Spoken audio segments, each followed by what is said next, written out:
That is a wrap on day 2 of SEC Media Days. I'm Alex McDaniel with AL.com, coming to you from the Hyatt Regency in Hoover, Alabama. Joining me today are Joel Erickson and Kevin Scarbinsky. So, guys, let's talk about it today. We had 2 really dynamic forces in the SEC talk. We had Steve Spurrier, Kevin Sumlin. Let's talk about how they compare, contrast, and you actually might have something to say about that, Kevin, right? Yeah, I actually wrote a column. I think Kevin Sumlin could be the next Steve Spurrier. The league needs someone, not only someone to come in and win, but be an innovator and also be kind of a press conference provocateur, and that's exactly what Kevin Sumlin was. He got a question about Johnny Manziel's recent partying as he prepares for his rookie year with the Cleveland Browns, and clearly didn't want to talk about Johnny Manziel and said, "Is this SEC Media Days?" That's a great question for the Cleveland Browns. It was like the soup Nazi saying, "Next, no soup for you." What about you?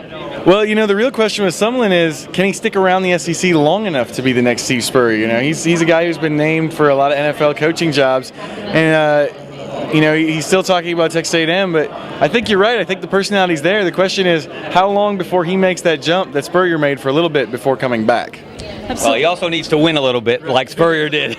Spurrier's rolled up a whole bunch of SEC titles. Sumlin hasn't won the West yet, so he's got his work cut out for him. Well, speaking of dynamic forces, a little bit of name dropping of Gus Malzahn and Nick Saban today. Joel, what do you think about that? Well, anytime Spurrier's up, you're going to hear a little bit about Malzahn. Spurrier is buddies with Malzahn and Freeze. Whenever they get together, they're on a golf course together. Spurrier plays Malzahn this year. First time they're going to match up as head coaches, and he's always really complimentary of Malzahn. Makes sense. Spurrier's an innovator, that kind of thing. There's still a lot of questions bouncing around too about Auburn's offense and can anybody catch up to it. Depending on who you talk to, Bernardrick McKinney from Mississippi State said he knew what was coming last year, but obviously that didn't work out for most of the rest of the people. Well, it's a sign of influence when people are talking about you when you're not there. And people always do that with Nick Saban. But now they're starting to do that with Gus Malzahn. And Spurrier saying he's clearly one of the best coaches in the country. Everybody knows that. They clearly wouldn't have won the 2010 National Championship without him. Everybody knows that. That's high praise coming from Spurrier. He does not toss out compliments lightly. Absolutely.